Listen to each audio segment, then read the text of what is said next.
في فيديو النهارده هنحضر الزلابية او لقمة القاضي او العوامات، معرفش بقى بتقولوا عليها ايه بره في بلدكم. اللي متابعيني قولوا لي بقى انتوا يعني متابعيني منين وبتقولوا عليها ايه في بلدكم. في مصر بنقول عليها الزلابية، مقرمشة من بره وطرية من جوه، شاربة شرباتها مفرغة. بجد هقول لكم عن كل اسرارها وتركاتها وايه اللي ايه العوامل النجاح بتاعتها وايه اللي كنتوا بتعملوه وبيخليها طرية منكم ومش بتقعد مقرمشة لمدة طويلة. اول حاجة بنجهز الشربات بتاعنا او الشيرة او القطر او زي ما بيسموه بره.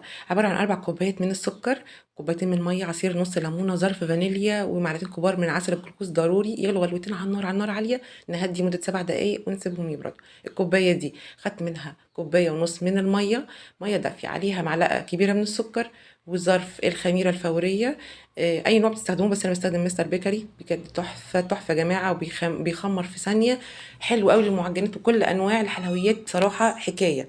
معلقتين كبار من الزيت، طبعا يكون نوع نقي، ونقلب كويس قوي ونسيبه ونغطيه ونسيبه على جنب يخمر. ضروري طبعا نغطيه عشان يخمر. هي ما تاخدش وقت. معايا بقى 3 كوبايات دقيق من الكوبايه اللي في ايدي دي، عليها ربع معلقه من الملح طبعا عشان تعمل معادله للطعم، ومعلقه مليانه صغيره بيكنج باودر، 3 معالق كبار من نشا الذره، بس مش مليانين، هي كبار يعني كبيره، المعلقه كبيره بس مش مليانه. بنقلب وننزل بالتخمير بتاعنا. طبعا انا متعوده دايما بنزل بكوبايه ونص من الميه الدافيه. الدقيق ده صراحه كان جاي لي هديه فاستخدمته، كنت مش عارفه صراحه نوعه ايه ولا اسمه حتى ايه. فطبعا هيحتاج مني طبعا كمية من السوائل تاني. انا النوع بتاعي بستخدم دايما المروة او الفرنساوي، بياخد كوبايه ونص. ممكن بقى نحط كوبايه ميه على جنب كده، كوبايه ميه دافيه على جنب، وننزل بقى بمعلقه معلقه ونشوف. انا بقى هنا بعجن كويس قوي. بصوا لطريقه العجن بتاعتي عشان تعملوا زيها. انا برب جامد قوي. عارفين طريقه الخبيز بتاعت زمان في الفلاحين؟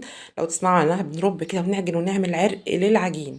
بصوا طريقتها لازم تعمل عرق، هي لسه شويه وانا شايفاها لسه شويه. عشان كده انا بعجن بايدي، مش لابسه جلافز ولا حاجه. بفضل ارب فيها واعجن ولت زي ما بيقولوا زمان على العجن بتاع الفلاحين. إيه، بنفضل نعجن ونرب كده. احلى كلام بجد، يعني هتشوفوا دلوقتي. شايفين؟ اول حاجه لازم تعمل عرق معانا، وانا بعملها بالشكل ده. شايفين المطه؟ ربوا او اعجنوا بالشكل ده. انا برضو وانا بعجنها حسيت ان هي برضو بملمس ايدي لسه عايزه لها دقيقتين 3 كمان. ربيتهم. وبعمل بقى اول اختبار، برجع عامله الكوره كده، واخدها في قبضه ايدي، عجينه في قبضه ايدي تعمل كوره ما تنزلش بسرعه. هي كده نجحت معايا. بلمها كده برضو، بديها بالسباتشولا كده ربتين 3 حلوين. وخلاص بغطيها. اي حاجه، كيس استريتش، فوطه تقيله، اي حاجه. مده تخمير في الشتاء ساعه، في الصيف بقى حسب درجة الحرارة بنبص عليها نلاقيها خمرت وبقت متضاعفة بالشكل ده. بنهبطها كويس قوي. كيس الحلواني ده انا هستخدمه. طبعا في معلقة معيارية وفي معلقة الشاي العادية، اي طريقة تحبوها اعملوها. الزيت بتاعي يعني دافي، انا بختبره في الاول، بنزل حتة